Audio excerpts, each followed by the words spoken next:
Yeah, so I am excited to talk to you about what money cannot buy when it comes to growing a decentralized ecosystem. Funding is a hot topic in the Web3 space, as many projects are figuring out ways to grow their communities. But it's important to consider the challenges of using incentives to attract developers. And today I'd love to share with you some of my learnings from my experience of working with the Near DevHub team of when financial incentives work and when they fall short. And also, I'll discuss some other important factors when trying to engage developers over the long term. But before we jump in, let me tell you about myself. So I am Ori, and I've dedicated the past year to the blockchain space, focusing on growing decentralized communities. And I'm based in Portland, Oregon, in the United States. And I've been working in the tech industry for over a decade, leading projects and teams in large companies and small startups. And I'm very passionate about building an open web and empowering developers, which is what led me to the Near ecosystem. And for those who were able to attend Marik's talk yesterday, she went into a lot of detail about Near. We're very excited to be here, by the way, at Funding the Commons. And for those who may not be familiar, Near is more than just a layer 1 blockchain. It is an open source blockchain operating system that wants to make the Web3 accessible for all. And it has a focus on usability and making it easy for people to discover and build decentralized applications. And since launching the blockchain operating system a few months ago, we've had incredible momentum with over 1.3 million lines of code contributions. And as part of the Near ecosystem, my team is, by the way, right over here, so come talk to us afterwards. We play a crucial role in supporting and growing the Near developer community. At DevHub, we understand the critical role that developers play in the success of an open source project, and that's why we work really hard to empower them with social structures and tools. And our goal is to foster a vibrant ecosystem where developers thrive and contribute to innovation. Now let's talk about what every blockchain dreams of. We all want a thriving ecosystem where developers are passionate about the technology, there's widespread adoption, innovation, and growth. But how do you measure the success of a blockchain? Well, often a key metric that comes up is the number of active developers. This is because the number of developers is a powerful proxy for the growth potential of an ecosystem. Venture capitalists love to use this metric when evaluating their investments because developers are in high demand and their attention is valuable. So when they choose a particular platform, it's the highest form of social validation and recognition. And more developers leads to innovation, which generates more value. So attracting developers becomes crucial.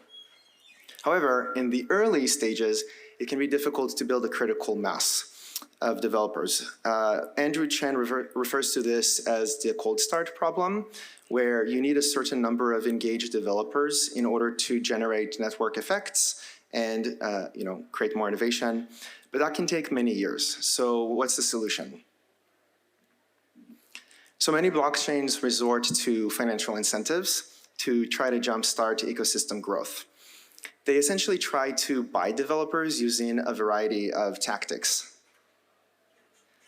For example, they create and distribute tokens as a way to give a stake in the ecosystem and ideally motivate developers to participate over the long term. They also offer grants and financial programs to try to get developers to build applications and work on projects that contribute to the ecosystem. And lastly, they provide bounties to offer rewards for developers that are finding or fixing bugs, which can improve the quality of the ecosystem. Now, all these strategies aim to boost the number of developers.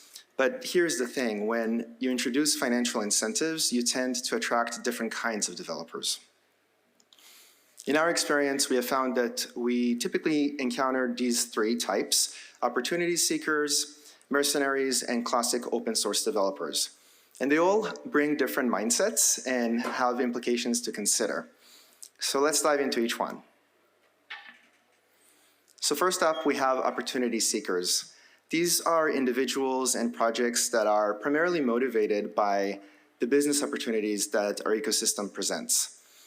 The good news is that they're very motivated to solve specific problems that can result in real businesses that help the ecosystem. It helps create marketing material and draw attention and potentially attract more developers. But the downside is that they're primarily focused on their own projects and may lack the time or interest to help others. They're not always interested in being a part of the community, and sometimes they run into blockers. They might identify problems in the infrastructure and point them out, but not offer to fix them. And in fact, their loyalty might be limited, and they may jump to another blockchain if it benefits them.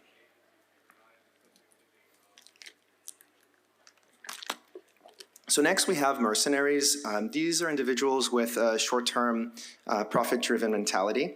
And on the positive side, in the short term, they may help create an impression of growth that can generate buzz and draw attention from other developers. But that's pretty much it. The cons really outweighs the pros with the mercenaries because similar to the opportunity seekers, they're very much focused on their own interests. And in some cases, they may resort to all means, including extortion, which sounds dramatic, but it's true, to acquire funding. And they're not always focused on quality and the long-term sustainability of the ecosystem. And so as soon as financial incentives stop flowing, they're likely to disengage. And then last but not least, we have classic open source developers. And these represent the ideal type of people for a thriving ecosystem. They are super passionate about the technology, they care about the community, they might take up governance roles, and they really want to help with the public good. But the challenge with the classic open source developers is that they're also the hardest to attract and nurture, because these developers are driven by their own principles and morals, and you can't just buy them with money. In our experience, we've noticed that when we introduce funding, you tend to see a rise in all three kinds of developers. But as soon as funding stops, there's always a drop, especially with the opportunity seekers and mercenaries. So how do we overcome these limitations of financial incentives? So at Near Dev Hub, we have been focusing on understanding what truly motivates developers to engage with an open source project over the long term. And we've actually found the CAMPS framework, which was developed by Life Labs, to be quite insightful. Has anyone heard of this framework? No? Cool. I'm super awesome to tell. I'm excited to tell you about it because it's pretty cool. It's a model that's often used in leadership to engage, to figure out how to engage different kinds of people based on their fundamental human needs, like their brain cravings. And the framework looks at 5 key areas: certainty, autonomy, meaning, progress, and social inclusion. And you can apply these to developers as well, because they all have these core needs. And so that's exactly what we are doing at DevHub, and I'd love to share with you how we're thinking about these areas. So let's begin with the first key need, which is certainty. Developers want to have a clear understanding of our ecosystem and how things work. And so to address that at DevHub, we've created a community platform to act as a hub to bring them together, to find information, connect with others, and get access to resources. We've also developed a variety of guides and helpful tutorials to try to make the journey really clear and what to expect.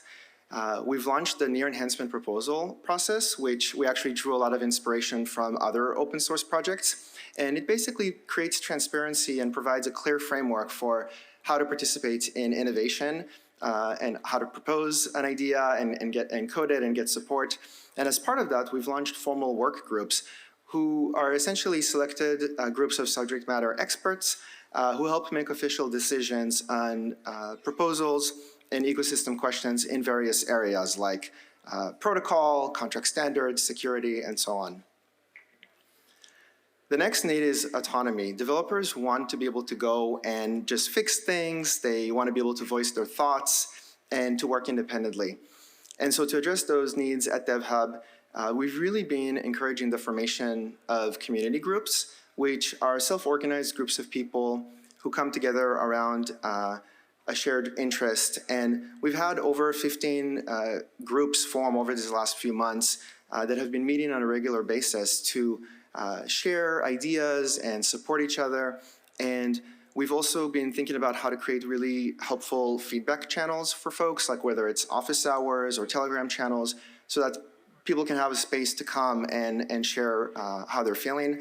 And then we've been really trying to encourage well-maintained documentation and promote a Wikipedia editor mentality where people are genuinely enjoying contributing and unblocking others. The next need is meaning. Developers want to be able to work on projects that have a clear purpose and impact. And so at DevHub, we've been really focused about thinking about the big picture, which is we want to have an open web and make everyone successful, not just being focused on our own niche. So we're actively working with other chains and trying to find partners to really, achieve collective success.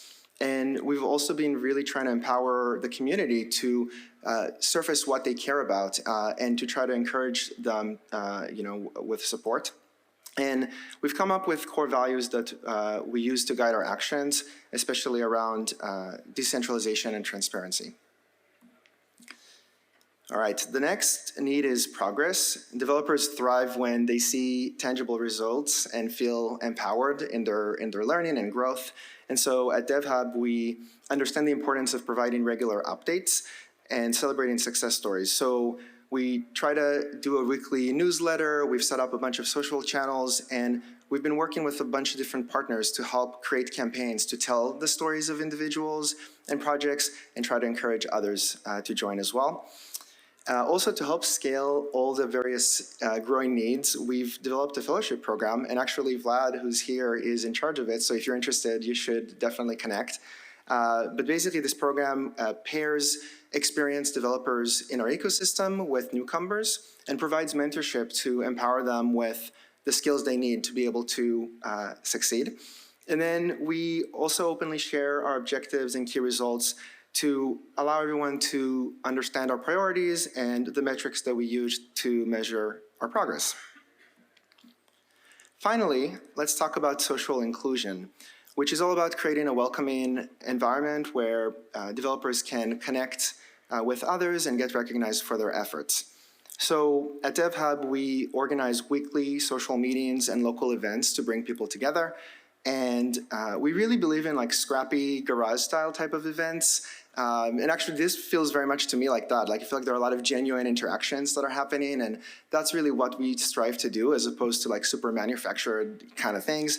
And then in terms of communication, we use multiple channels to try to connect, whether it's in person, Telegram, video, Twitter Spaces. We try to kind of find people where they're at. And we've also been doing a lot of outreach programs. In fact, Boris is here, and he's been actively engaging with universities on behalf of DevHub to try to attract individuals from different backgrounds and really help promote diversity of thinking.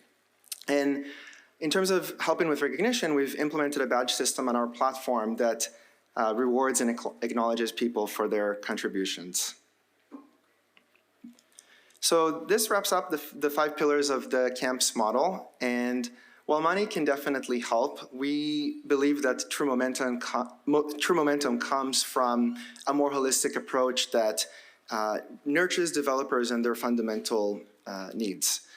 At Near DevHub, we strive to build a sustainable ecosystem that goes beyond just transactions. And we're still very much in the early days. We're actively bootstrapping and iterating with the community, making mistakes, learning, and trying to at the end of the day, inspire a model that other ecosystems can benefit from and hopefully contributes to a more open web for all.